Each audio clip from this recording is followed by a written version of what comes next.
Hey everybody, how's it going? I'm sorry I haven't done any flint knapping videos lately. I've actually been sick for the past 3 days, so I'm going to try to make this a quick one. And I've also been doing a lot more outdoor videos showing the homestead, but let's get going. So I'm just going to make a very simple little point out of dacite, and this is for Frodo Joe, but basically dacite really works very buttery, very easily. It's not as brittle as obsidian, but it's not as tough as the really durable flints. So what you want to do is get a spall, get a flake off of a big piece. Let me show you how to do that. Okay, here's that piece I just showed you. And we've got a flat edge here, and we've got some nice ridge lines right here. So you see how that makes a ridge? Flakes like to travel along a ridge. So if I were to hit it right here in a downward motion with a big copper bopper or a heavy antler, it should blow a nice flake that follows the ridge. So I'm going to try it. Let's see. I'm going to try it right here, this ridge. So we've got a little platform right there, and it should follow this ridge. Hold it against my leg. Okay. So you can see that I got a pretty decent little flake here. That would be good for a very small point, and it's nice and thin. Let me show you some other spalls. Okay, here are 4 flakes that I've taken off that piece of dacite. This would only be good for a very small bird point or a very small arrowhead. There's nothing wrong with that, but if you're going for a lot of meat, you want a bigger piece. So here's a bigger piece. Notice it's nice and thin. You actually don't want it too thin because it'll break when you're trying to work it. This piece actually seems pretty ideal for me. It's got enough meat that it's not going to break. All these feather edges are totally going to get broken off, so we're talking about right here in the middle where that ridge line is. That would make a pretty good arrow point. And then this piece, it's nice and thick. That means that you're going to have to thin it a lot, and I've shown that in some other videos, but one of the things that worries me is that all of this is going to have to get taken off because of this razor thin edge.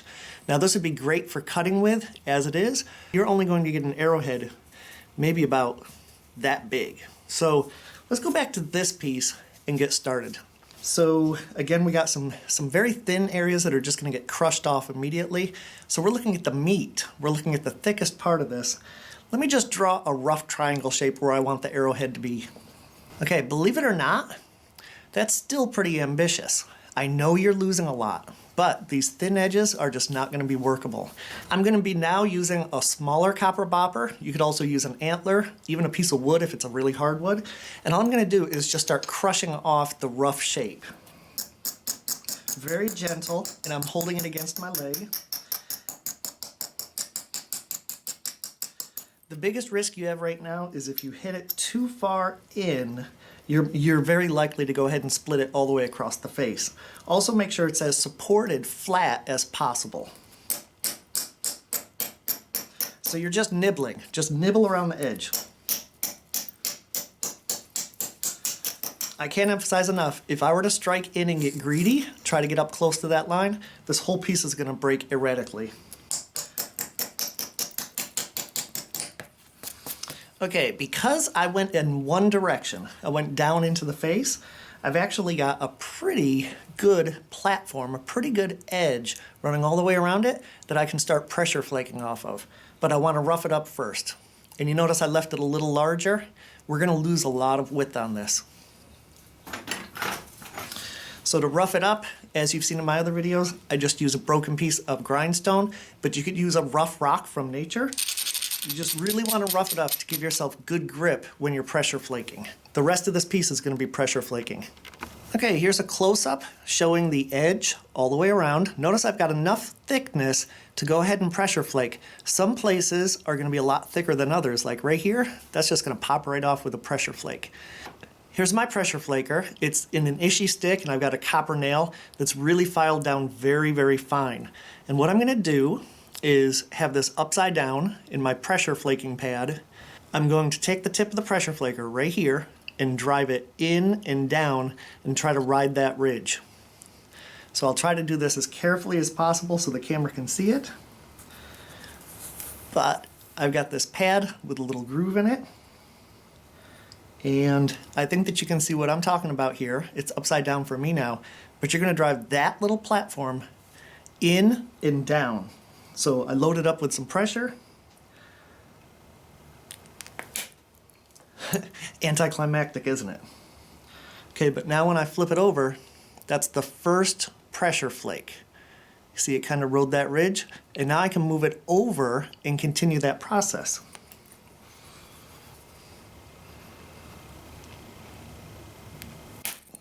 Okay, little tiny nibbles.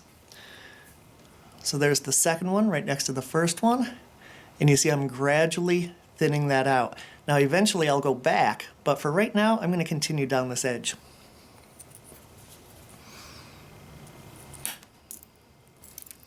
I've said in other videos that once you get one pressure flake scar, the others tend to follow it, sort of like taking the kernels of corn off of a corn cob. You take one off and then it's easier to get into the other ones. I'm going to come up here, what will be the pointed end, and take that little thickness away.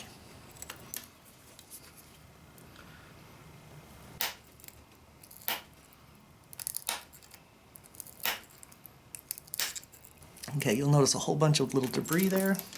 Now look at what we got. That's really starting to look like something. A lot of people ask me, how do I drive my flakes at least halfway in? Well, you have to start by just getting a regular surface, a regular edge, and those are mostly going to be little flakes. We're going to be going around this multiple times on both sides, and by the time we get to the end of the arrowhead, those flakes are going to be running all the way across. You've got to make it into a biface. Right now this edge is flat, the flakes are not going to run very far. So as soon as you get a biface, this kind of lens shape, then the flakes are going to travel further. So let me go ahead and go around this, save us some time. I'll go all the way around this, just that face, and then we'll work on this face. I'll be right back. All right, get used to this, people. It got a little too thin and it broke. So let's figure out what went wrong. Well, what went wrong is that was getting really thin. And you know what, people? Don't try to go thinner than like 2 millimeters. See, I got a little greedy. I thought I could do it. If you're gonna go this thin, be prepared for a lot of breakage. So now I'm just gonna come back to here and I'm gonna make it into a smaller arrowhead. No big deal. All right, if this was you, how would you rearrange the shape of this arrowhead now that we broke the tip off? Well, we got a lot of meat back here, so that's good. It's actually pretty uniformly thick, so any direction we want. Now to get the maximum arrowhead out of this piece, I guess I would keep maybe this base end pretty thick. And how about we do this? Okay, what do you think? What do you think about that? And again, we're gonna lose width as we keep going around, but that's still gonna make an excellent arrowhead. So again, I'm gonna break that away, come back and show you the triangular shape in just a second. Okay, so I started on the opposite face, and you see that the initial flakes are running pretty short. That's because that's flat. It's actually a little concave. So it's concave this way, like this.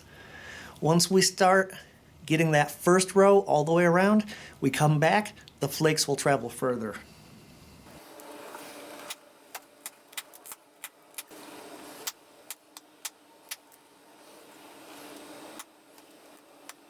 Okay, I just put a really fine grind all the way around it. You see we're getting closer to that biconcave shape. Now I'm gonna actually zigzag it, and I think I might actually take off a little bit of this width right here too. So zigzagging is gonna give me a platform on each side, and you've seen this in my other videos, but basically I'm going to be doing a flake this way, then flip it over, coming into a flake this way, and the end result will be a zigzag down the edge of the piece. I'll zoom in so you can see this.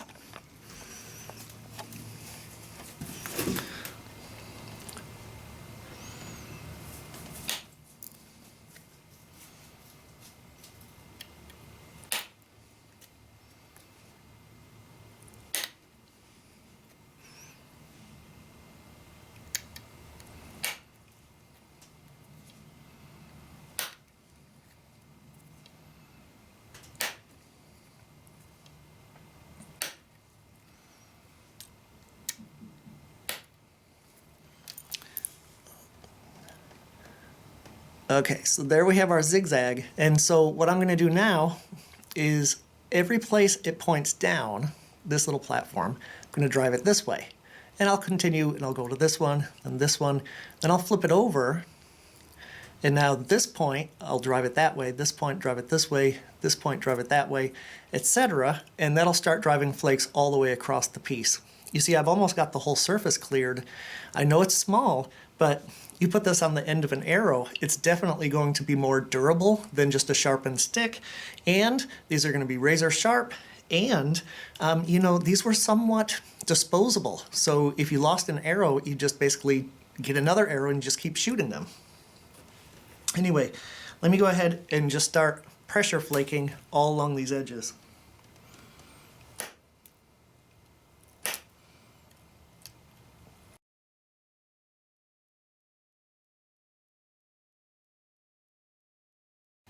It's just the very edge. It's just the millimeter, the fraction of a millimeter you want to grab onto and press little flakes off.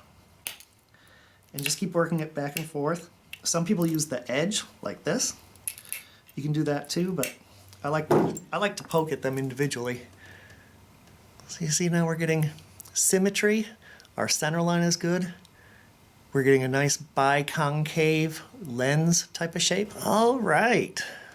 It's a small piece, but it has all the characteristics of a nice thin arrowhead. This edge is a little high. You see how that's curving up a little bit? But I've looked at artifacts and you'd be surprised at how asymmetrical actual artifacts were. So I'm not going to worry too much about that. Now, as far as notching, here's where I switch to my horseshoe nail, which is a lot finer. And essentially, what I'm going to do is start by making a little depression where I want the notch to be, and very careful at this point. So let's start with the notch. Let me zoom in. Just barely make a little indentation. Kind of disappointing, isn't it? But you see that little notch? Okay. So now we flip it over. You see this is a C shape? Right here, that little C shape. So now I'm going to drive it right into that C shape. You don't even need to hold it over the notch in your pad. So watch. Just bring that tip barely in right here and just tiny little flakes. But you see what's happening? Those tiny flakes add up. So you just keep working it back and forth, and my big warning on this, don't hit either side. Don't hit there, don't hit there. Just go right for the middle. If you have to keep sharpening your pressure flaker, go ahead. And you don't have to go as deep as people think. You only need the string to be able to hold it onto the arrow shaft. So I'll go a little deeper, but I'm not going to push it on this point. Okay, so there's our little C shape. Get the pressure flaker right in there, just barely in there. And it's mostly downward pressure. And maybe one more on the other side. You can clean it up a little bit, just barely touching it. Okay, that is a perfectly fine notch. A point this small, you don't need it to be that deep. So now I'll repeat it on the other side.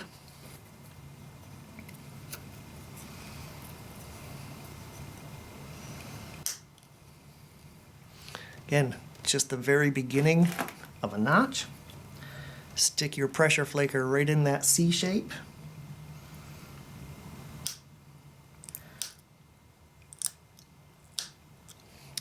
And very carefully just keep working inside that C shape. This doesn't take much pressure at all. Make that one a little deeper. I mean, look at that. That's a decent little arrowhead. And now I always save the tip for the last because I don't want to break it off. So now I'll just put, with the horseshoe nailer, put a finished edge on that point. I'm going to call this one done. Let me zoom out a little bit.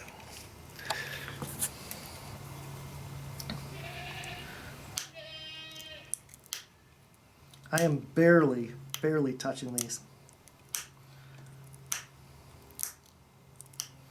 I think the reason people get into problems breaking these is because they're putting way too much force when they get to this point and they're using too big of a pressure flaker.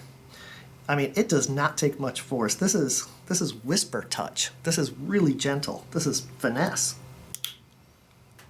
I mean, I wish you could be here. You could see how little. I'm just touching it, just barely touching it.